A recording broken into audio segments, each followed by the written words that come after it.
ఇప్పుడు ఊరకుండమన్న వాళ్ళకి వీనికి కానీ గుడ్డోడికి కళ్ళు వచ్చిన తర్వాత ఏం చేసి ఉంటాడంటే, నేను అనుకుంటాను మన ఆత్మీయ జీవితంలో మేలు కలగటానికి ఎవరెవర్రా ఇందాక అరిచింది ఊరకుండమని అని అడుగుంటాడేమో అనుకుంటా నేను. ఎందుకంటే మనకి మేలు కలగటానికి, మనకి బుద్ధి రావటానికి ఒక మాట చెప్పుకుందాం, అట్ట అనుకుంటే మంచిది అన్నట్టు.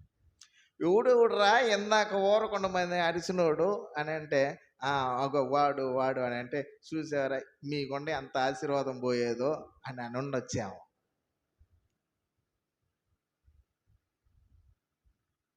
దగ్గరికి రమ్మన్నాడంట రెండోసారి. మూడో మాట ఏమన్నాడంట, నీకు నేనేమి చేయగోరుచున్నావు. యేసయ్య నీ జీవితంలో ఈ మాట నిన్ను అడగాలంటే, నీ కుటుంబంలో నీ బిడ్డల పక్షాన, నీ పక్షాన, నీ చదువు పక్షాన, నీ వివాహ పక్షాన, నీ ఉద్యోగ పక్షాన, నీ